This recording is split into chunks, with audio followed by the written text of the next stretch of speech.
Here in Texas, the number of mail-in ballots rejected in Travis County has dropped from about half to just under 30%. But the clerk in the county says that's still too many. Jason Wheeler joins us now. Hey, Jason, she says the rejection rate is directly tied to the new voting laws here. Yeah, that's right, Izzy. Her name is Dana DuBois. She says this is exactly what opponents of that new Texas law had feared, calling what is happening voter suppression. She pointed directly to the need for voters requesting mail-in ballots to provide either a driver's license, ID number, or the last 4 digits of a social security number.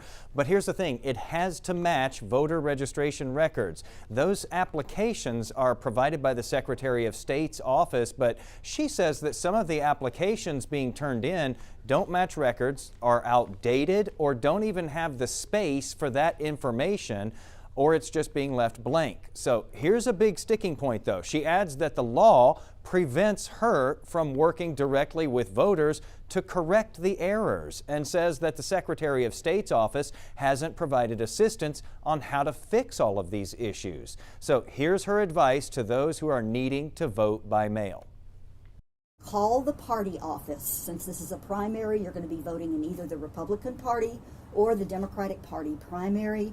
Choose one of those offices and get help from them. And I realize that across the state, that's going to put a burden on those local offices. It's also going to put a burden on the state office. I think they would welcome the opportunity to help you. So voters, please take advantage of that offer. That's her advice to you, regardless of which party you're going to be voting in their primary. Now today, Tarrant County commissioners were also updated on what's happening in Travis and other counties regarding rejections. During that briefing, it was noted that if you're asking for an absentee ballot and you're unsure if you're registered with your driver's license or your social security number, you should just put both of them on that form.